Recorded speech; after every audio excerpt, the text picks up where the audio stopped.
తిరుగణనాథ నా తల్లి పొగరబోతా, నా తల్లి అహంకారా అంటే నీ వాళ్ళని రక్షించుకోవడం కోసం నా తల్లి గురించి నీ నోటికొచ్చినట్టు మాట్లాడతావా? నీ అమ్మ తన కన్న తండ్రిని చంపిన హంతకురాలు. కోర్టు తీర్పులో ఖచ్చితంగా నామరిదే నిర్దోషి అని తేలుతుంది భానుమతి. ఇద్దరి బ్లడ్ శాంపిల్స్ సేకరించారు కదా, ఈ డిఎన్ఏ రిపోర్ట్లో ఏముందో మీరే చెప్పండి.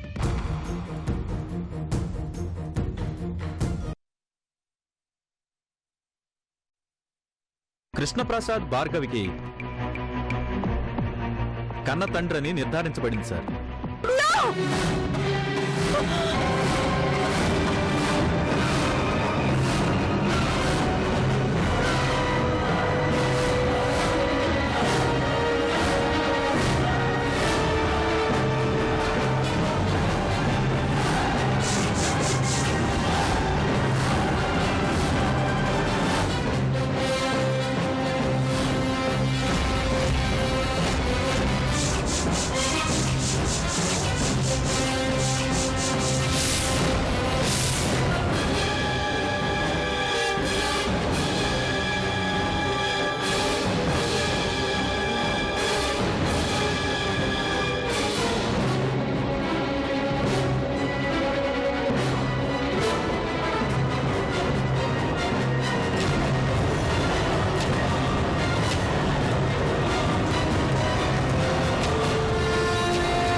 అమ్మ జయంతి, అమ్మా మెల్లగా.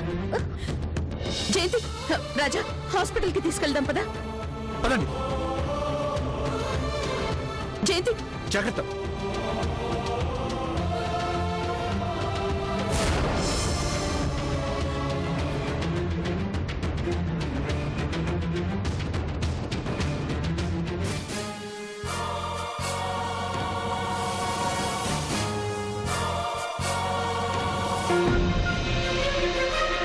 ఈ కేసు పూర్వాపురాలు పరిశీలించిన మీదట ఫోరెన్సిక్ ల్యాబ్ వారిచ్చిన డిఎన్ఏ రిపోర్టు ప్రకారం కృష్ణప్రసాద్ భార్గవి కన్న తండ్రి అని తీర్పు ఇవ్వటమైనది.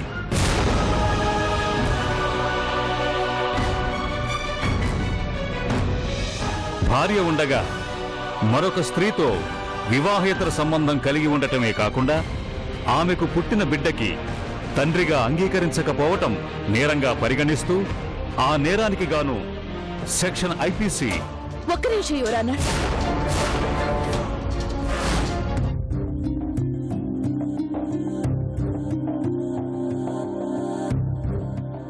ఇప్పుడు మా నాన్నగారికి శిక్ష విధించాలనుకుంటున్నారా సార్? అవును. 25 ఏళ్లు తండ్రి ప్రేమకి దూరంగా పెరిగాను. నా తండ్రికి శిక్షని అమలు చేయడం ద్వారా నాకెలా న్యాయం చేయగలుగుతారు యువర్ ఆనర్?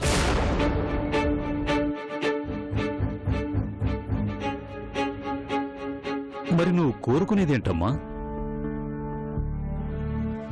ఇకనైనా నా తండ్రిలో మార్పొచ్చి నాకు తండ్రి ప్రేమని అందిస్తే అంతే చాలు. నేను అనాథని కాదు, మా అమ్మ ఏ తప్పు చెయ్యలేదని లోకానికి తెలిసిపోయింది. నాకది చాలు సార్. దయచేసి ఆయన్ని క్షమించి వదిలేయండి. ఇదే మీరు నాకు చేయగలిగే న్యాయం సార్.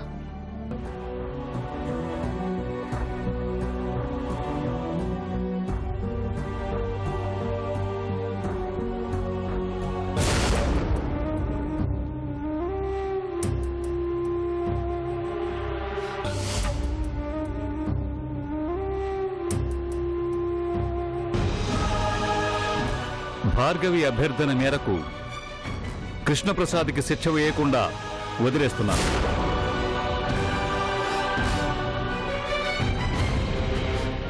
ఇక నుంచి కృష్ణప్రసాద్ భార్గవికి కన్న తండ్రిగా, తన బాగోగులు చూసుకోవలసిందిగా ఆదేశిస్తున్నాను.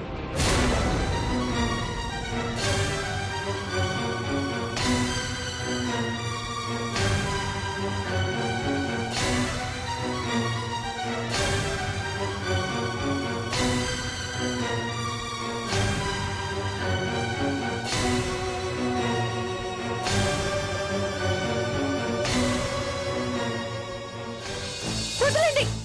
జయంతి గారు, ఏం చేస్తున్నా నా మాట వినండి. నా మాట విను. చెప్పేది ఎమోషనల్ అవ్వకండి. ప్లీజ్ నన్ను వదలండి. అయ్యో, మోసపోయానక్క, నేను పూర్తిగా మోసపోయాను. ఈ ప్రపంచంలో నేను కృష్ణుని తప్ప ఎవరిని నమ్మలేదు.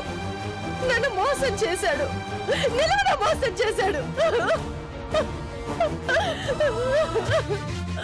జయంతి, ఏంటిది? నా మాట విను. జయంతి ఆగు, ప్లీజ్. జయంతి వద్దక్క, నాకేం చెప్పద్దు. నన్ను మోసం చేశాడక్క.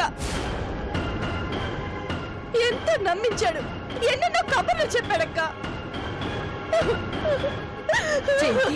Madam please control. మీరు కాస్త ప్రశాంతంగా ఉండండి. ఇప్పటికీ బీపీ చాలా ఎక్కువగా ఉంది. Please control. కంట్రోలా? నాలాగా మీకు అన్యాయం జరిగితే అప్పుడు తెలుస్తుంది డాక్టర్ నా బాధ.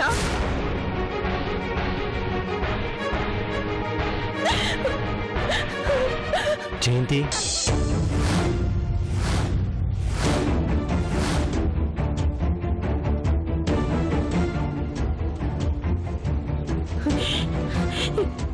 ఎందుకు వచ్చావు? మళ్ళీ ఎందుకు వచ్చావు? నేను చచ్చానో బ్రతికానో చూడటానికి వచ్చావా? కొన ఊపిరితో ఉంటే నీ చేతులతో చంపేద్దామని వచ్చావా? ఎందుకు వచ్చావు? చెప్పు, ఎందుకు వచ్చావు? ఎందుకు వచ్చావు? చెప్పు, ఎందుకు వచ్చావు? జయంతి గారు, ఎందుకు వచ్చావు? జయంతి. వదలండి. నీ వల్ల, మానసికంగా నీ వల్ల ఎప్పుడో చచ్చిపోయాను. నిన్ను నమ్మిన పాపానికి, నీ చేత తాళి కట్టించుకున్న నేరానికి నా ప్రాణం అక్కడే ఆ కోట్లోనే పోయింది. ఎన్ని మాటలు చెప్పావు, ఎన్ని నాటకాలు ఆడావు. సౌందర్యకి నాకు ఏ సంబంధం లేదని కన్న బిడ్డ మీద ఒట్టేసి చెప్పావు. పిచ్చిదాల్లో నమ్మాను. నా కన్న తండ్రి పోయినా నేను ఇంత బాధపడలేదు. కానీ కానీ ఈ రోజు నా గుండె పగిలేలా ఏడవాలనిపిస్తోంది. అది కాదు జయంతి. మాట్లాడుకో. నీకు నా ముందు మాట్లాడే అర్హత లేదు. ఇంకొక క్షణం నా కళ్ళ ముందు ఉన్నావంటే నిన్నేం చేస్తానో, నాకు నేను ఏమైపోతానో నాకే తెలీదు. పంపించేయండి, ఇతని ఇక్కడి నుంచి పంపించేయండి. Please get out, get out I say.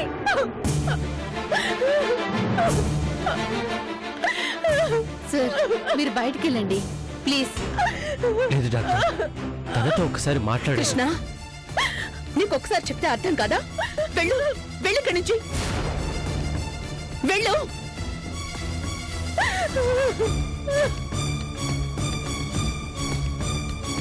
ఇప్పటి వరకు చేసింది చాలు. సౌందర్య చనిపోయింది, సూర్యని దూరం చేసుకున్నావు. ఇప్పుడు జయంతులు కూడా చంపుతావా? వెళ్ళిపో.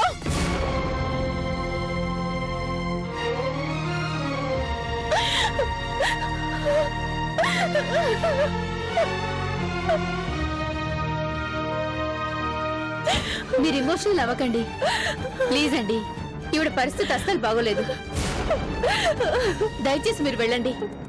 ఇంకా మీరు ఇక్కడే ఉంటే ఈవిడ మెదడు నరాలు చుట్టుపోయే ప్రమాదం ఉంది.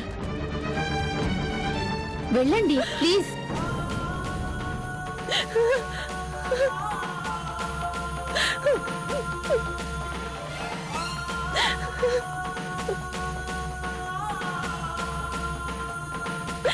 జయంతి గారు, నా మాట వినండి ప్లీజ్.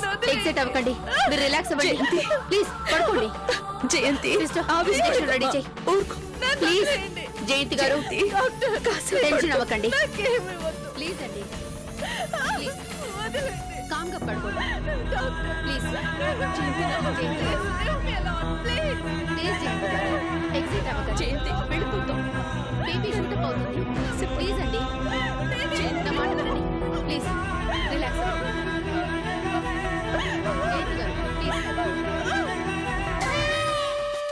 చూసావా అమ్మా, నేను చెప్పిందే నిజమైంది. నువ్వు అనవసరంగా టెన్షన్ పడ్డావు. మనం కేసు గెలుస్తావా లేదా అన్నావు. కానీ నేనేం చెప్పాను, మీ అమ్మ మహాసాధ్వి పుణ్యాత్మురాలు, ఆవిడికి చెడు చేయాలనుకుంటే చరిత్రలోనే లేకుండా పోతారు అని. హ, ఇంతకాలం ఆ కృష్ణ అందరినీ మాయ చేసుకుంటూ వచ్చాడు. కానీ న్యాయస్థానం ముందు అతని ఆటలు సాగలేదు. చూసావా? హ? హ. నాకు చాలా ఆనందంగా ఉంది మావయ్య. మా అమ్మని ఇంతకాలం అందరూ ఆడిపోసుకున్నారు. ఆ కృష్ణప్రసాద్ నిజస్వరూపం తెలియక అందరూ ఆయన్ని దేవుడని మహానుభావుడని తెగ పొగిడేశారు. ఈరోజు అసలు నిజం తెలిసింది. న్యాయస్థానం సాక్షిగా అతను ఎలాంటి మనిషో సాక్ష్యాలతో సహా ప్రూవ్ అయింది. అమ్మా, ఇది ఖచ్చితంగా నీ విజయం కాదమ్మా. అదుగో ఆ మహాతల్లి విజయం. ఈ శుభ సందర్భంలో మీ అమ్మ విగ్రహానికి ఆర్డర్ కూడా ఇచ్చేశానమ్మా. పాలరాతి విగ్రహం చేయిస్తున్నాను. రాజస్థాన్ నుంచి పాలరాయి తెప్పించి, తంజావూరు నుంచి శిల్పులు తెప్పించి మీ అమ్మ విగ్రహం తయారు చేయిస్తున్నాను. ఎంత ఖర్చైనా వెనకడ్డానికి వీల్లేదమ్మా. నీ ఇష్టం మావయ్య, ఏమైనా చెయ్యి. మా అమ్మ కోసం యావదాస్తిని ధారపోస్తాను. అదమ్మా మాటంటే. ఒక్కించు కూడా తగ్గడానికి వీల్లేదు. నువ్వు అలా డబ్బులు ఇస్తూనే ఉండు. ప్రపంచంలో 8వ వింత ఏది అనంటే సౌందర్యకు కట్టించిన గుడి అని అందరూ అనుకునేలా చేయకపోతే చూడు.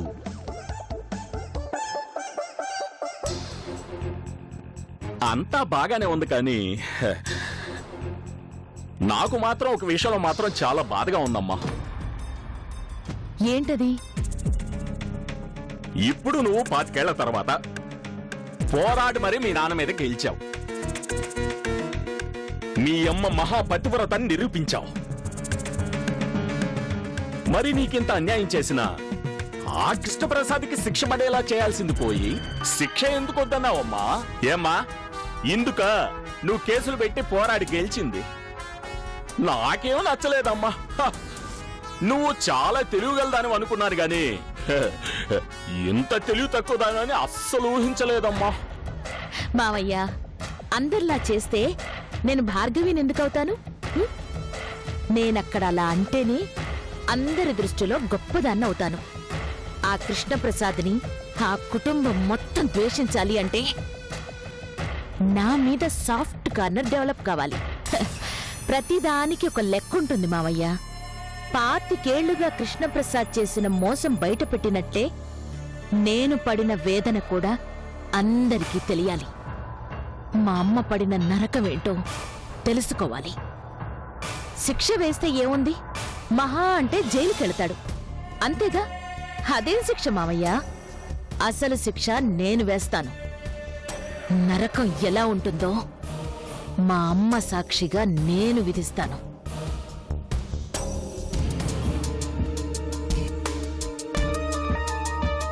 అమ్మో అమ్మో అమ్మో, ఏమో అనుకున్నాను కానీ నీ ప్లానింగు పట్టుదల చూస్తుంటే మాంచాలికి ఎక్కువ పాంచాలికి తక్కువ అన్నట్లుంది. నువ్వు ఇలానే రెచ్చిపో, నేను రెచ్చిపోయి గుడిని పూర్తి చేస్తా. అమ్మా సౌందర్యమ్మ తల్లి.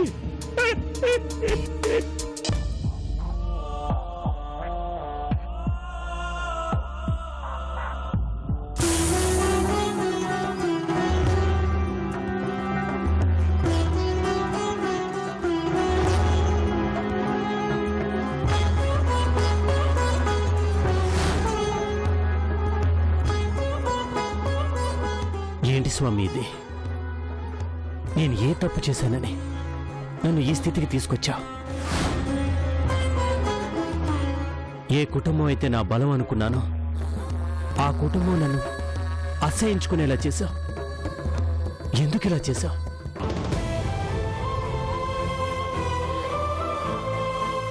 నేను సౌందర్యకి అన్యాయం చేశానని ఎలా ప్రూవ్ అయిందో నాకిప్పటికీ అంతుపట్టడం లేదు. న్యాయస్థానమే నాకు అన్యాయం చేస్తే నేను ఎవరితో చెప్పుకోవాలి? నువ్వే చెప్పు స్వామి. నేను సౌందర్యకి ద్రోహం చేశానా? ఆ భార్గవి నా కూతురా? నువ్వే చెప్పు స్వామి. నిన్నటిదాకా నన్ను గౌరవించిన వాళ్లే ఈరోజు నా మొహం చూడడానికి కూడా ఇష్టపడడం లేదు. నన్ను చాలా అసహ్యంగా చూస్తున్నారు.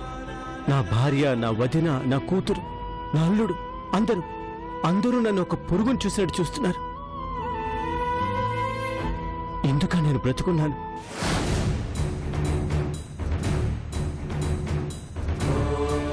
నాకు తెలిసి నేను ఏ తప్పు చేయలే స్వామి. నిజంగా భార్గవి నా కూతురని నా మనసు ఒప్పుకుంటే చందు కంటే బాగా చూసుకునేవాడిని స్వామి.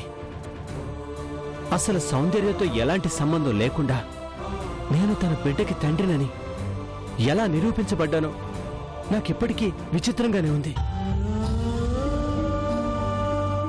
ఎందుకయ్యా నాకీ పరీక్ష? నేను ఏ పాపం చేశానని? నా కూతురు ఏమనుకుంటుందో, నన్ను ఎంతగా అసహ్యించుకుంటుందో.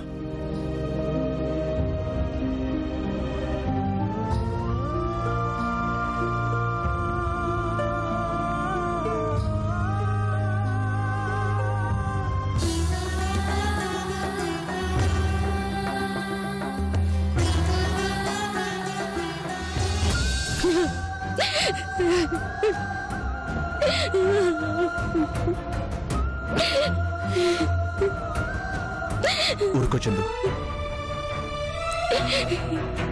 ఎంత మోసం చేశాడండి ఆ పెద్ద మనిషి. ఒకరిని కాదు, అందరినీ తన మాయ మాటలతో నమ్మించి ఎంత మోసం చేశాడో చూడండి. నేను చచ్చిపోతే డాడీ ఎక్కడ ఒంటరివాడైపోతాడో, నేను పోయిన బాధలో ఆయన ఎక్కడ కుమిలిపోతాడో అని భయపడ్డాను, బాధపడ్డాను.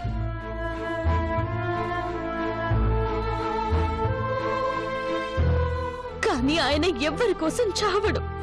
అందరి నమ్మకాన్ని చంపేస్తాడని కొంచెం కూడా ఊహించలేకపోయానండి. అందరూ నమ్మకపోయినా నేను మాత్రం అంకుల్ని నమ్మాను చందు. మీరేంటండి, ఆయన చేతుల్లో పెరిగిన నేను నమ్మాను. పెద్దమ్మ నమ్మింది, అమ్మ నమ్మింది, అందరూ నమ్మారు. ఒక్క నిజంతో అందరి నమ్మకాన్ని సమూలంగా నాశనం చేశారు కదండి.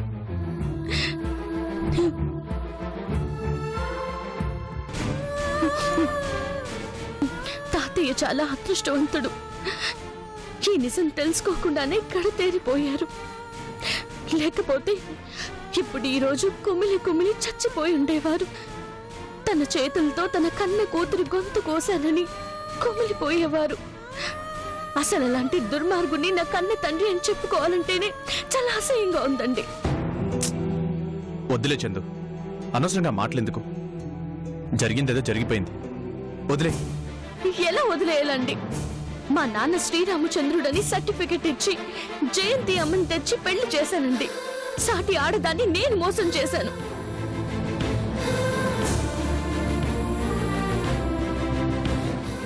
ఎంత నటించాడో మీకు తెలుసా? నేను పోయేలోగా పెళ్లి చేసుకో డాడీ అంటే నా జీవితంలో నా భార్య సూర్య తప్ప మరో ఆడదానికి చోటు లేదన్నాడు. మరి ఈ ఆడదానికి బిడ్డని ఎలా కన్నాడు?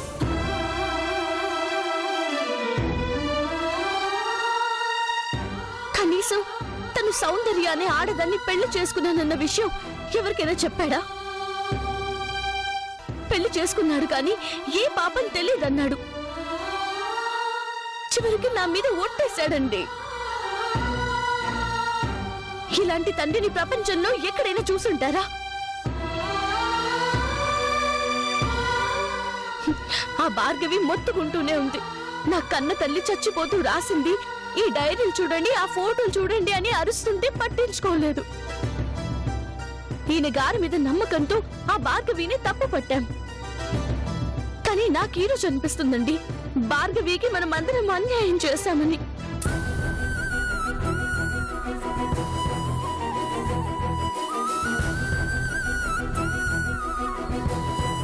తన తల్లికి జరిగిన అన్యాయం గురించి మాట్లాడడానికి వస్తే మాటలన్నాం, అనరాని మాటలన్నాం. చివరికి చనిపోయిన మనిషి మీద అబండాలు వేసి పట్టరాని పాపం మూటగట్టుకున్నానండి.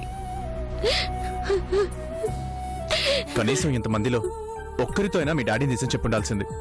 నిజాయితీగా జరిగింది ముందే చెప్పుంటే ఇంత దూరం రానిచ్చే వాళ్ళమే కాదు. రానివ్వకుండా ఏం చేసేవాళ్ళు?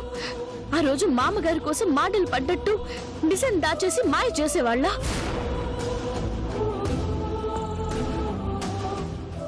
అలాంటి మనిషి గురించి ప్రపంచానికి తెలియడమే మంచిది. భార్గవి చేసిందే కరెక్ట్. లేకపోతే ఇంకా ఎంతమంది జీవితాలతో ఆడుకునేవాడు.